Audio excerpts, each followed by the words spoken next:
და მთელს ნერვულ სისტემას, იმუნურ სისტემას დაავადდებიან ტუბერკულოზით.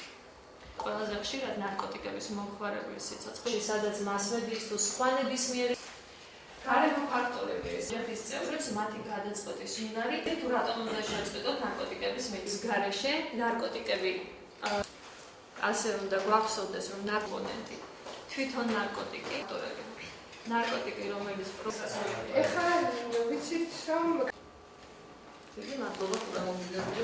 საზოგადოებრივი ჯანდაცვის ცენტრი გამოეხმაურა ნარკომანიასთან ბრძოლის მსოფლიო დღეს. წლევანდელი წლის სლოგანი გახლავთ დაეხმარე განიკურნოს, მიეცი უფლება იცხოვროს. ღონისძიების თანამონაწილეები გახლავთ ნარკოლოგიის სამედიცინო ცენტრი, არასამთავრობო სექტორი და რაც მთავარია ქალაქ ბათუმის საჯარო და კერძო სკოლების უფროს კლასელები. მოსმენილი იქნა საპრეზენტაციო მასალა, ღონისძიების მონაწილეებით ასაჩუქნა სპეციალური სიმბოლური საჩუქრებით. 1-2 ათწლეულის წინ ძირითადად ნარკოტიკების მომხმარებელი იყო 20-დან 40 წლამდე მამაკაცი.